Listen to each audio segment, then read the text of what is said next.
warahmatullahi wabarakatuh. Perkenalkan saya Nailil Hatikon NIM 2219008. Di sini saya akan memaparkan jawaban dari soal UAS strategi belajar mengajar.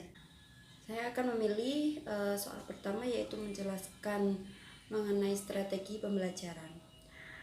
Pengertian strategi pembelajaran dalam dunia pendidikan, strategi itu bisa diartikan sebagai suatu cara atau metode kegiatan untuk mencapai suatu tujuan pendidikan.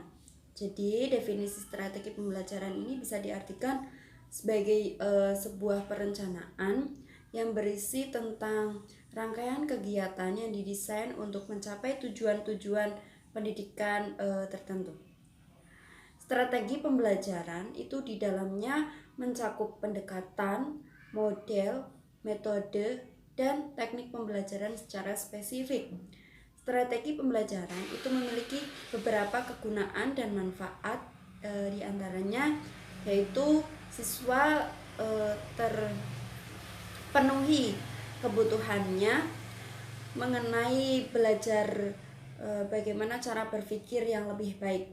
Selain itu, adanya strategi pembelajaran juga turut membantu guru agar memiliki gambaran bagaimana cara menjelaskan siswa mengenai suatu pelajaran dalam kegiatan belajarnya. Hal ini dikarenakan siswa memiliki perbedaan dalam hal kemampuan, motivasi untuk belajar, keadaan, latar belakang sosial budaya, serta tingkat ekonominya. Kemudian yang kedua, yaitu saya akan menjelaskan mengenai metode dalam pembelajaran. Metode pembelajaran ini merupakan suatu proses yang sistematis dan teratur yang dilakukan oleh pendidik dalam penyampaian materi kepada siswanya. Dengan adanya cara ini, maka diharapkan proses belajar mengajar itu bisa berjalan dengan baik. Oleh karena itu, pendidik harus mempelajari mengenai metode pembelajaran. Hal itu sangat perlu dilakukan guna membuat siswa menjadi lebih semangat dalam mengikuti kegiatan belajar di kelas. Bahkan dengan cara yang tepat dapat membuat siswa tidak gampang merasa jenuh atau bosan di dalam kelas.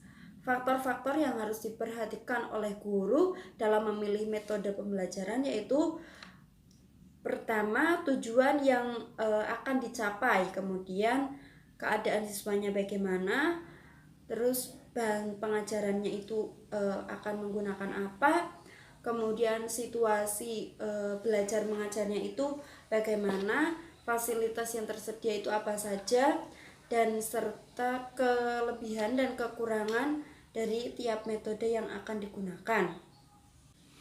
Kemudian macam-macam metode dalam pembelajaran yang umum itu seperti metode ceramah, metode tanya jawab, metode demonstrasi, kemudian metode permainan dan lain sebagainya.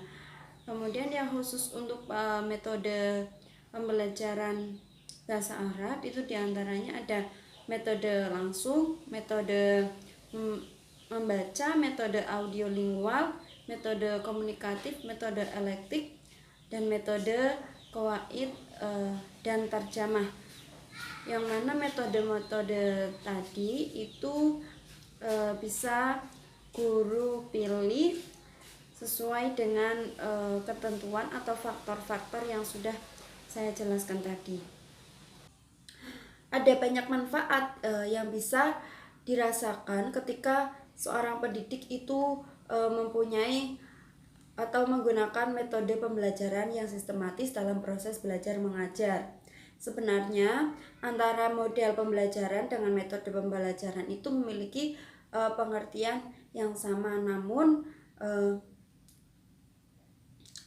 yang beda itu hanya pada perkembangan zamannya saja. Kemudian saya akan menjelaskan mengenai manajemen kelas. Manajemen itu adalah ilmu atau seni mengatur proses pemanfaatan sumber daya manusia atau sumber-sumber lainnya secara efektif dan efisien untuk mencapai suatu tujuan tertentu. Sedangkan kelas itu adalah sekelompok siswa yang pada waktu bersamaan itu menerima pelajaran yang sama dan guru yang sama juga. Dengan demikian, manajemen kelas itu adalah segala usaha yang meliputi proses perencanaan, pengorganisasian, penggerakan, dan pengawasan kegiatan pembelajaran guru dengan segenap penggunaan sumber daya untuk mencapai tujuan pembelajaran yang telah ditetapkan secara efektif dan efisien, yang mana diarahkan untuk mewujudkan suasana pembelajaran yang menyenangkan serta dapat memotivasi peserta didik dengan baik. Tujuan manajemen kelas ini yaitu untuk menghilangkan berbagai hambatan yang dapat menghalangi terwujudnya interaksi belajar mengajar.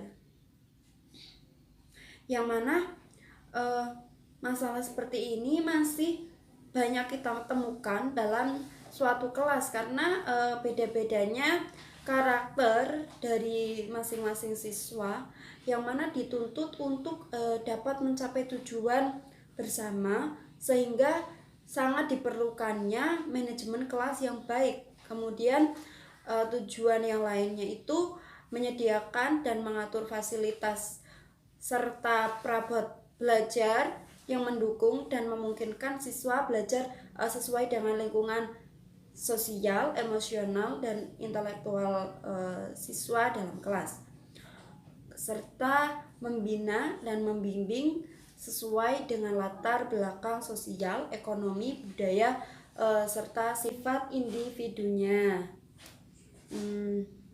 Demikian jawaban yang bisa saya paparkan untuk soal UAS strategi belajar mengajar yang diampu oleh Bapak Muhammad Nurul Huda, MPDI. Sekian, kurang lebihnya mohon maaf. Wassalamualaikum warahmatullahi wabarakatuh.